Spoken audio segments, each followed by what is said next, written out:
Today we're talking horns. I'm going to go through a little bit about why you would use a horn versus a traditional sector, some of the use cases, the advantages, the disadvantages, and what application fits best for each one. And we're going to start by showing you that with the new KP Performance ProLine series of sectors. So let's get started unboxing these.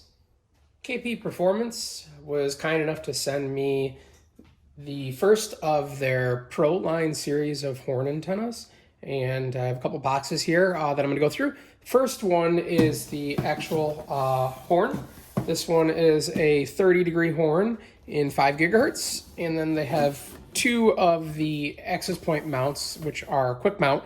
I got one for the EPMP, the Cambium EPMP 2000, and one for a general EPMP mount. So you can use this on the EPMP 3000 Lite, the historic or the Force 300 connectorized, and the EPMP 1000 series. And I'm going to start by taking out the horn here. I'm going to, as I open this, kind of go through a little bit of why horns.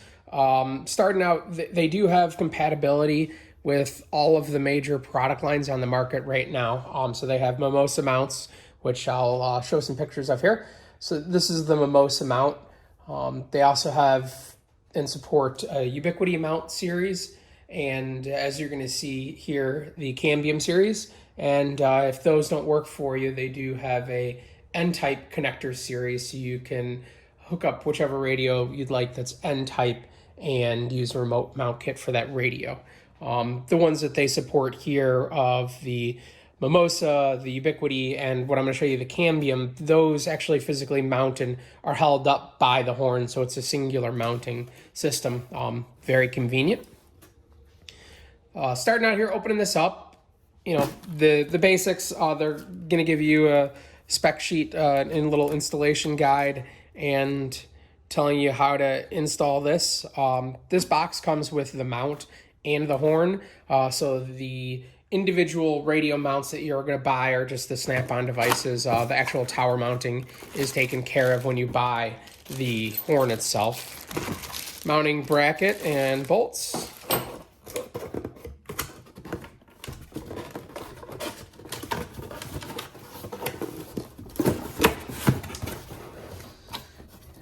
And here's the horn itself. As I open this and go through it, why horns? The world has always been using sectors since radios first came out, and horns traditionally weren't in the service provider space. So, what is up with this new trend, and is it something that's going to continue, or is this just something that's temporary? Horns give you the best noise mitigation that you can have, and with more and more RF devices out there now, and it's going to continue happening, the noise floor gets higher. And when you have a traditional sector, and that traditional sector has a roll-off on the sides of it, so what happens is you've got let's say 90 degrees where that traditional sector has aimed to go. You're going to have a roll-off on the sides of that 90 degrees.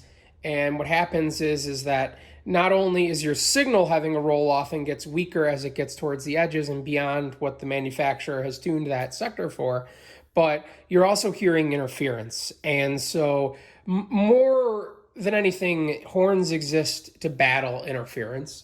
And it completes this by the way the horns are designed is that they have a very, very immediate roll-off. So this particular horn is 30 degrees. So on the edges of this, you're going to have a complete immediate roll-off. So you're not going to get interference from the sides. The only interference you're going to hear is directly out in front of you. So why is that important? There's only so much spectrum out there right now, and as customers used to be able to use 40 megahertz channels and larger channels, and there's more noise, people are having to drop down to 20 megahertz and even 10 megahertz wedges. So how do you effectively use that 10 megahertz over and over, and that's using frequency reuse, which is accomplished by having a couple criteria. One of the main criteria for frequency reuse is that you have to have an antenna with a great front to back ratio. And that's what this has. This has an amazing front to back ratio. Any horn you're going to see that with is that the out of specific node interference is going to be extremely low. The other thing is that you've got to be able to have synchronization via GPS so that your devices are all talking at the same time and they're all listening at the same time. And to use that, you're going to want to make sure that you have a device that supports GPS synchronization. And then in addition to that, you're going to want to make sure that your frame cycle is the same so that your uplink and downlink ratios are the same on all your devices. This makes it so that the frames that they're talking in are similar. So starting out here, I've got the ePMP generic interface. They just kind of refer to this as the ePMP interface because it supports so many different products. So the way that would work is you would take your ePMP radio and snap it into here, and there's a little open bracket. So if you do want to remove it, it pulls the bracket up and you can pull the radio back out. It's a little snug inside there, but you can see there's the two connectors that the radio just seats in. What makes this particularly nice is when you're directly connected onto here, there's a lot less room for line loss. There's a lot less room for connector loss. So you're going to have not a complete lossless conversion from the radio, but it's probably the best you can get. Inside you see the feed horn, the two different polarities. So this is radio can either be set up in vertical or horizontal, or if you want to, you could switch it to the cross polarity. And you could also do like a 45 on it. All right, so how do we assemble this? You're just going to take and put your adapter on. There's a spring-loaded mechanism that pulls back the sleeve. And pull back the sleeve on that. And on. And that's it. You'd have your radio hanging off the back here. You've got your transmit on this end, and you're going to be having the adjustable mounting bracket here. So you're going to want to adjust this and rotate this so that you're going to be able to mount directly on your tower. And alignment's pretty simple on these, but you do want to be pretty careful to make sure that you have the next one over at the right angle and the one on either side ready to go. And next I'm going to show you how the ePMP 2000 bracket would fit onto here.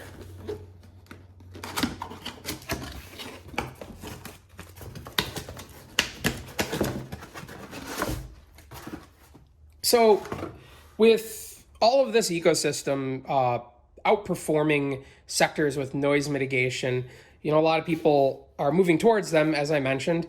And one of the most important questions that I get asked is, well, why am I not using these horns at every single site? At the end of the day, there's tons of benefits of the horns, but one of the biggest downsides is that something like this, a narrow 30 degrees is going to give you a pretty decent range. But more often than not, you're going to get a little better range using a sector antenna if you want to get really, really far out there. But if you're going for a denser environment with a lot of towers in a close proximity, then this is definitely the winner. And if you're trying to have a lot of customers on there and a lot of density, you can load up a lot of access points and really, really have a dense tower. This mount for the ePMP 2000 is pretty similar to the 1000, a little bit wider. As you see inside there, a little bit more space. It looks like it's the same connector width and everything, but it's just the outside of this is wide enough to support and pretty much exactly molded off of the ePMP 2000. Feed horn looks the same. So in addition to Y horns, we've talked about the use case being not nearly as far, high noise floor environment, and having a real dense environment where you want to have a lot of access points. What are some other reasons, to do that? We know that the horns use case exists, and it's going to coexist with sectors. People are going to use some of each. What I haven't really talked about is why KP performance. completely selfishly, KP is one of my favorite brands in the industry. Their staff has really great engineers on staff. They're super knowledgeable. They're super helpful. From a distribution end, one of the things that I absolutely love about them is that they've invested in their ability to have stock. When they come out with new products, they do a really good job of making sure that those are available. Of all the different brands of products out there, I've found that they are the most reliable antenna maker on having inventory available for their channel. And that leaves an ability where you have available equipment, you have super high quality made equipment, which I'm going to get into next here, is that they've been in this game for a long time. They had originally came out doing reflector dishes for the, at that point, Motorola Canopy line. I'll include a picture of that here, but as you can see, we have people that have had these out for 10 years, and their equipment has a really strong brand name behind it, and you know that you're getting a quality product, that you're not going to have to deal with a lot of failures. And that's something that really you can't put a price on, but it's a lot of peace of mind. What's different about KP now, they're part of the Infinite Antennas brand, which I had never heard of when I first heard of them, but they started naming some of the products in that portfolio. And one of the names that stuck out is Transector. So part of this parent company owns Transector, and they own various other equipment companies that build really quality products. So that's a focus from the top down for the parent company. And you could tell that just from working from them and seeing the quality of their products. KP's product, there's a lot of horn companies out there that don't have an easy to assemble modular system. So if you're using a couple different brands, this gives you a little more flexibility on how to do this. A lot of sector companies out there, they have different mounts for every different kind of sector, and this kind of takes the question mark out of that, where you can have your antenna and you can have your quick mount adapter on here, and you don't have to deal with issues of is it going to fit, and last minute problems that a lot of people have when they buy an all-in-one solution with end connectors, and you got to find the remote mount for your access point. From the technical end, I found some things pretty interesting about this product. One of which is the frequency reuse plan on a 30-degree sector, which this one is. They support, looks like 6 channels or 6 APs in the same frequency. So you're looking at 12 access points total on the tower, and 2 channels being used to accomplish that with a AB all the way around lineup of your channels. So it really allows you to become efficient with how you're using that spectrum. I am really excited to see how these fit into the whole ecosystem of product growing. We have a lot of advancement out there with radio technology, specifically in the last couple of years, with massive MIMO and having multiple transmitters and receivers in the same radio talking and listening at the same time, and with equipment on the horizon of doing 22 by 22 and all of these crazy things. Carriers are starting to have more integrated smart panels with nodes that are dynamically changing, and smart antennas. That helps a lot with noise mitigation and sounding groups and causing less interference, but at the same time, that's not something necessarily scalable for rural communities, low density, and people that just can't justify the cost of that. So as a service provider, I think that this KP Performance horn line is a great product to look at. And if it were my money and I had to choose between all of them today, this is the one that I think performs the best, being that it's from a historic company that's been around for a long time. But in addition to that, it's the most reliable and scalable solution out there today. I'd like to thank KP Performance one more time for sending this off to me to get a look at. And if you do have any questions, please post them in the comments below, and I'll try to get you an answer.